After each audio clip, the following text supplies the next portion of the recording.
The Montana Territory sun bore down on Harbor Peak like judgment, turning the main street into a river of gold dust and heat. Margaret Greta Winslow stood in the center of it, a single trunk by her side, her black dress clinging to her as though even the fabric wanted to escape the weight of shame she carried. Folks didn't whisper anymore. They spoke loud enough for her to hear.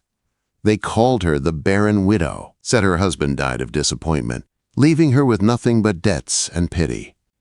In a town like Harbor Peak, where women were measured by the children they bore, Greta was considered half a person, and a burden at that. The night before, at Celine Harrow's boarding house, the gossip had turned ugly. Men had drunk too much whiskey, and words had turned cruel. Tobias Crane, red-faced and loud, slammed his fist on the table. "That woman's been nothing but a curse since Nathaniel died. I bet even that recluse, Deacon Holt, wouldn't take her, not even if she came with a dowry." Laughter roared around the room, the kind that cut deeper than knives. No one stopped him. No one defended her. By morning, the town decided to turn that cruel remark into a wager. They would send Greta to Deacon Holt's ranch as a servant, a test of endurance they didn't expect her to survive. When the marshal's wagon arrived, she didn't protest. She only tightened her shawl, lifted her chin, and stepped aboard. The road stretched endless across open prairie, where the horizon shimmered under the punishing sun. The marshal kept mostly silent, but when he did speak, his words weren't meant to comfort. "You'll find Holt a hard man, Mrs. Winslow. Lost his wife and boy to fever 3 winters ago. Talks less than a fence post. Don't expect kindness. Just work until your hands bleed." She nodded, not trusting her voice. Hours later, the ranch appeared like a fortress rising from the earth, strong, weathered, and lonely. A 2-story log cabin stood at the heart of it, surrounded by barns and fences that had seen better years. Greta saw no flowers, no sign of softness.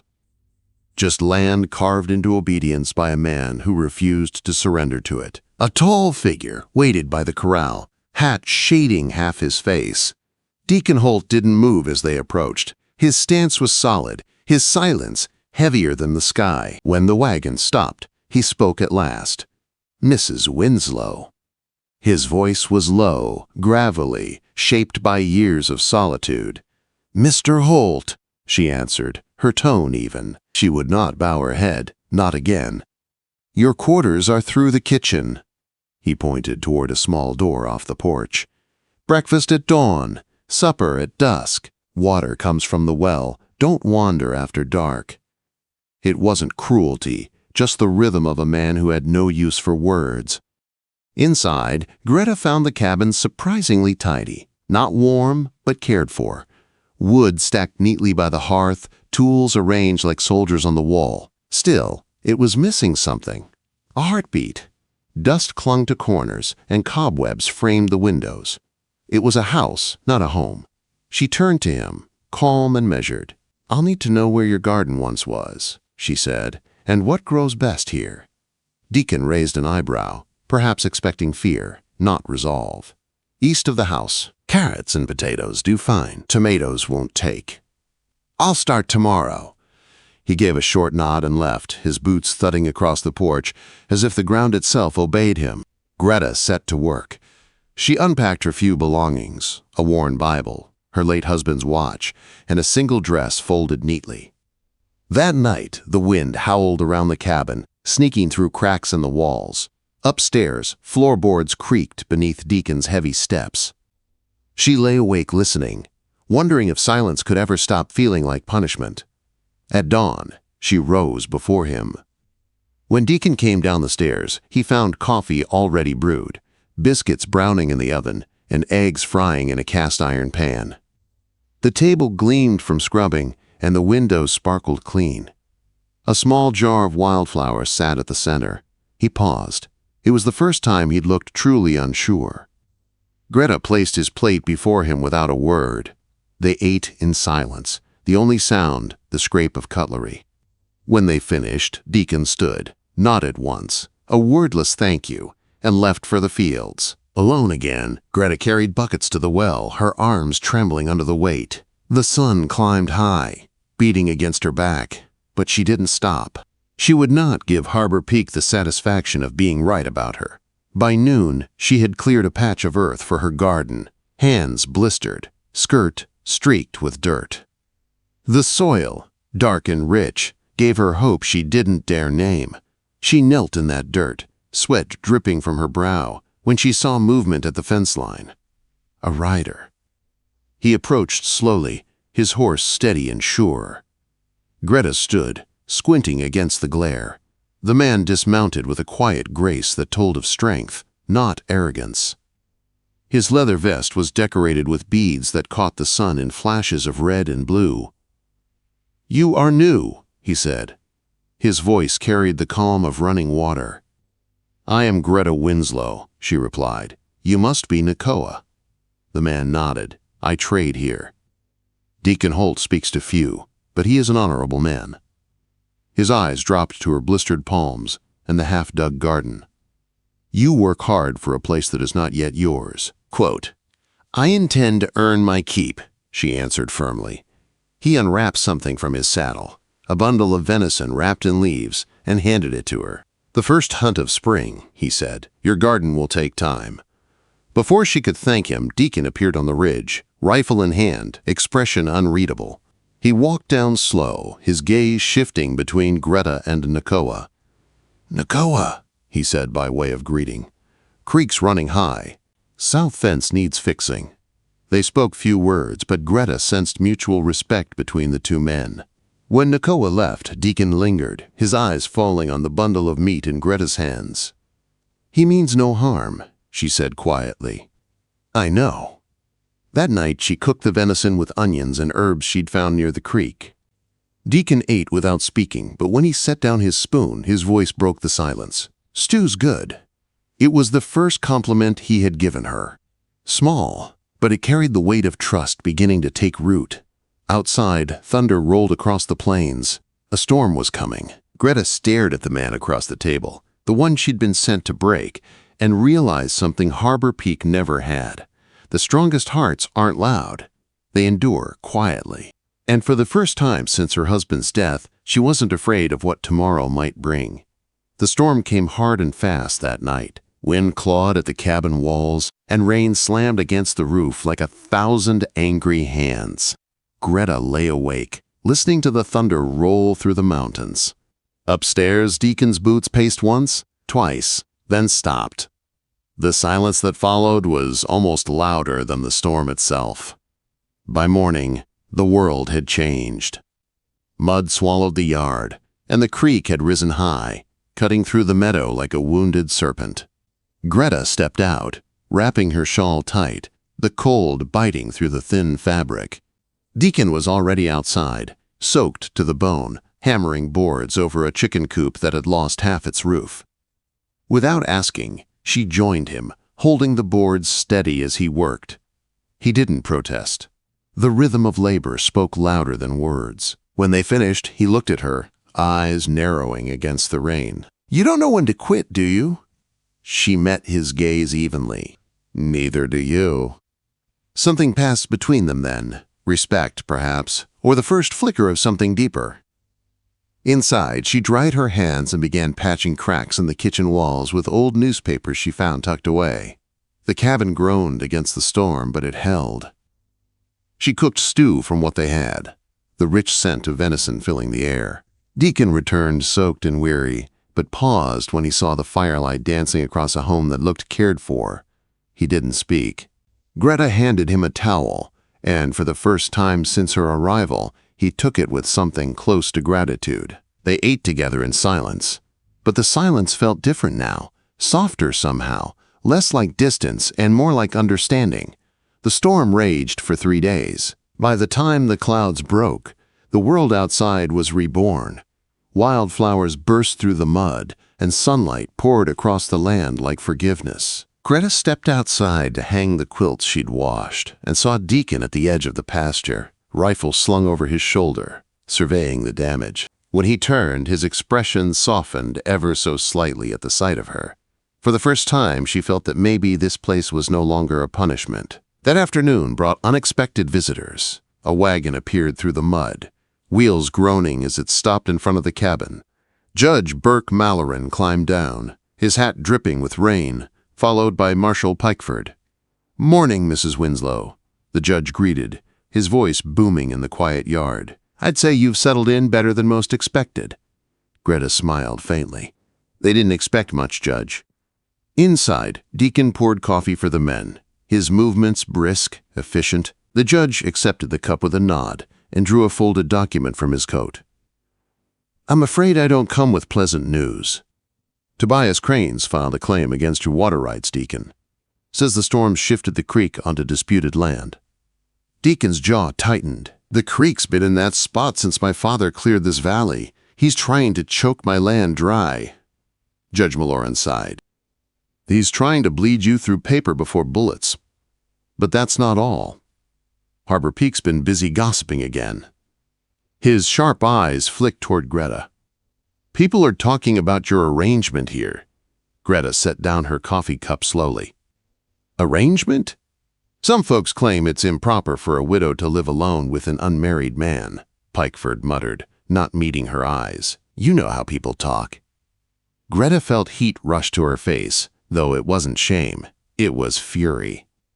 "The same people who wagered on my failure now pretend to care for my virtue?" Judge Malloran gave a dry chuckle. "Quite so, Mrs. Winslow, but the court of public opinion can be more dangerous than any legal one. Be careful. Crane may use it to weaken your standing if this reaches the territorial board." Before Deacon could answer, the sound of galloping hooves shattered the calm. A rider tore through the gate. A woman, wild-eyed and mud-smeared, clutching something in her arms. She barely managed to stop her horse before collapsing into the mud. "Help!" she screamed. "Please! Someone help!" Deacon and the marshal reached her first. She tumbled from the saddle, trembling, and the bundle in her arms shifted with a faint cry. Greta's heart clenched. It was a child. A boy, maybe 2 years old, his skin burning with fever. "Renegades," the woman gasped. "They attacked our wagon. My husband, he's gone. Please, he's all I have left." Quote. Greta took the child without hesitation. His body was hot and limp, his breathing shallow. "Get her inside," she ordered sharply. Deacon didn't argue. The judge helped the woman inside, while Greta laid the boy on a blanket near the fire. She moved with calm, practiced hands, crushing willow bark into a tin cup and mixing it with cool water. The air filled with the scent of smoke, sweat, and fear. Through the night, Greta fought for the child's life. She sponged his forehead, coaxed him to drink, whispered words she hadn't spoken since she'd lost faith in mercy. Deacon fetched water, split kindling, mended a cup so she could feed the boy small sips. His silence was no longer cold. It was steady, grounding. Near midnight, the fever finally broke. The child's breathing deepened, and a soft color returned to his cheeks. Greta sat back, exhausted, tears of relief burning her eyes. "He'll live," she whispered. Deacon nodded, his voice low. "You did good, Mrs. Winslow." When dawn came, the woman, Sarah Billings, she said her name was, woke weakly and asked for her son. "Levi," she murmured, reaching for the boy. "He's all I have." But by noon it was clear she was fading fast. Infection had spread too deep. She clutched Greta's hand, her voice trembling with the weight of a dying mother's plea. "Promise me. Promise you'll care for him. Don't let them send him to strangers." Greta's throat tightened. "I promise." Sarah's eyes softened, relief washing over her face before closing forever. They buried her at sunrise on the small rise beyond the pasture. Deacon carved her name into cedar, steady and silent, while the child clung to Greta's skirts, his tiny thumb in his mouth. The judge stood beside them, his hat over his heart. "I'll file the guardianship papers," Judge Malloran said quietly. Given the mother's wish, it should be simple enough. But even as the earth settled over Sarah Billings's grave, Greta felt unease stirring in the wind. Nothing in the Montana Territory ever stayed simple. That night, as Levi slept curled in Deacon's wife's old rocking chair, Greta whispered to herself, "He has no one else." Deacon looked up from the fire. "He has us." And for the first time, Greta realized he meant her too. The wager that was meant to break her had led her to this. A lonely rancher, a motherless child, and a promise that would soon be tested by forces far beyond their quiet valley. Weeks passed, and the ranch found a new rhythm. Little Levi followed Greta everywhere, his small boots leaving uneven tracks in the soil beside her garden rows. He laughed when she splashed him with well water, and when he slept, his tiny hand always found hers. Deacon built him a small wooden horse, smooth and sturdy, and left it on the table without a word. But Greta saw him watching from the doorway as Levi's eyes lit up with joy. The ranch, once silent as a grave, now had the sound of life again. Small footsteps, quiet laughter, the rustle of new beginnings. But peace on the frontier never lasted long. One afternoon, Nakoa Ironcloud rode in with a letter in hand and worry on his face. "Crane's men speak loudly in town," he warned, handing the envelope to Deacon. "They say the child should be taken, given to proper guardians." Deacon's brow darkened as he tore the seal open. The paper inside bore the mark of the territorial court, a petition to review Levi's guardianship, claims that the boy's new caretakers were morally unfit, that a widow and a reclusive man living under the same roof was improper. It was Tobias Crane's handwriting at the bottom. Greta felt her stomach turn to ice. She had promised Levi's dying mother. She had given her word before God.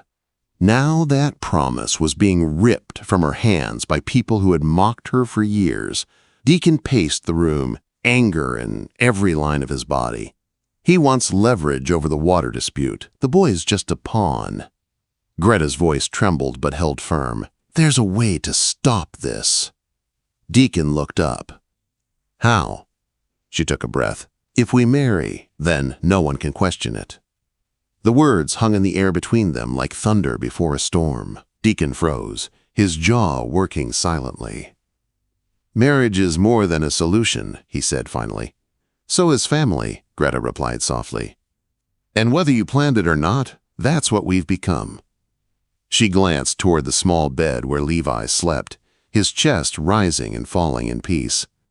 "Sometimes life chooses for us." For a long moment, neither spoke. Then Deacon's voice came low and sure. "We'll do it before the hearing. Let them try to take what's ours." That night, distant thunder rolled again, not from the sky this time, but from approaching hooves. Deacon moved to the window, rifle in hand. "Riders," he whispered. "6, maybe more." Greta grabbed Levi, wrapping him in a quilt. Deacon lifted the pantry rug to reveal a trap door. "Root cellar, go now." Her heart pounded as she climbed down into the dark, clutching Levi tight. Above, men's voices cut through the night. "Holt! We know you're in there," one shouted. "Town's got questions about that orphan boy." Deacon stepped out onto the porch, the lamplight casting his shadow across the yard. "Private property," he said calmly. "State your business or ride on." Tobias Crane stepped forward from the group, smug and sober. "Just being neighborly," he said with a smile that didn't reach his eyes. "That boy doesn't belong here. The law will see he's placed with proper folks. My cousin and Helena's already made the offer." Deacon's voice stayed steady. His mother's dying wish was that he stay with us. "That's the only law I need." Crane's eyes glittered in the firelight. "A barren widow and a violent recluse? Hardly fit parents." In the cellar, Greta pressed her hand over Levi's ear, her eyes burning with anger. She had been called many things in her life, but now, holding this child who trusted her completely, she understood that Tobias Crane's words no longer held power over her. Above, a second set of hoofbeats thundered in from the east. Nakoa Ironcloud appeared, lanterns swinging from his saddle. "Trouble rides where greed leads," he said coolly as he approached, "and Crane always rides first." Crane's face paled at the sight of the respected trader. He knew Nakoa's word carried weight in any court. "Just following procedure, Ironcloud," he muttered. "Then follow it back to town," Nakoa said firmly. Before the spirits follow you." The men wavered, uneasy under Nakoa's stare. Crane spat in the dirt, then turned his horse. This isn't over. But it was, for that night. When the torches faded into the dark, Deacon opened the cellar door. Greta climbed out with Levi still in her arms. The firelight revealed something in Deacon's eyes she hadn't seen before. Not just anger or relief, but fierce protectiveness. "They won't touch him," he said quietly. "They'll try again," she answered. He nodded. "Then we'll face them together." A week later, they rode into Harbor Peak. Greta wore a clean blue dress and a ribbon in her hair. Levi perched between them on the wagon seat. The same townsfolk who had once bet against her now stared in uneasy silence as Deacon helped her down and led her toward the courthouse. Judge Malloran met them with a faint smile. "Marshal Pikeford told me the news," he said, unfolding his papers. "You've both decided to make this official." Deacon squeezed her hand gently. "Yes, Your Honor." The judge's words were brief but firm. "By the power vested in me by the Montana Territory, I now pronounce you husband and wife." A new name was written that morning, Mrs. Greta Holt. When they stepped outside, the wind swept across the dusty street like a benediction.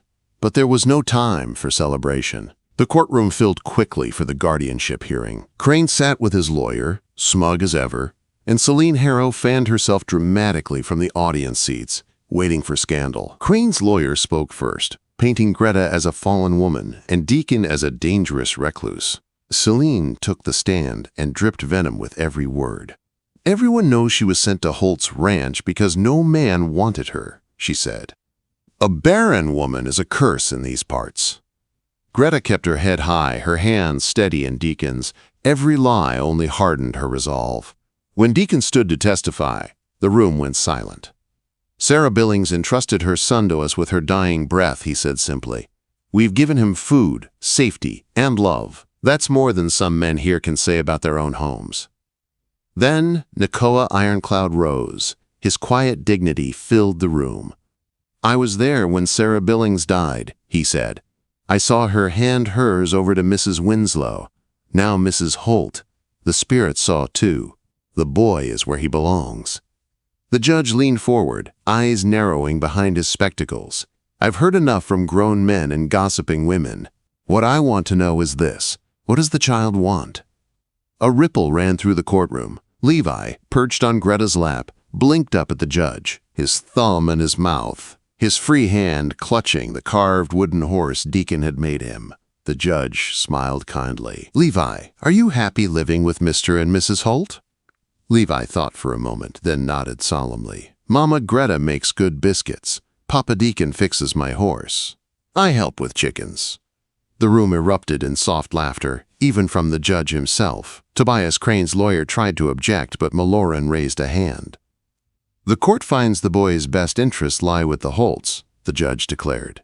"Guardianship and adoption, if they choose, are hereby granted." The gavel struck wood, sealing their fate. Crane stormed out, his face red with fury. The crowd parted around him like water around a stone. But Greta and Deacon barely noticed. Levi had wrapped his little arms around both their necks, whispering, "My family." Months later, the ranch thrived.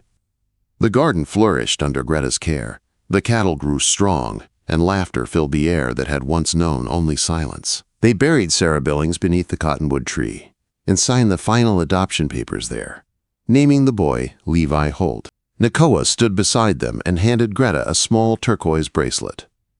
"For the woman who made a family from broken pieces," he said. "Stone is strongest where it was once cracked." As the Montana sun dipped below the ridges, Greta stood hand in hand with Deacon, Levi playing at their feet. The wind that once carried gossip now carried peace. What had begun as a cruel bet had turned into a miracle. The barren widow sent away in disgrace now stood as a wife, a mother, and the heart of a home that refused to break. And somewhere in Harbor Peak, the same townsfolk who once mocked her now whispered a different kind of story. The story of the woman who was sent to a rancher as a joke, but came back with a son and a life worth everything.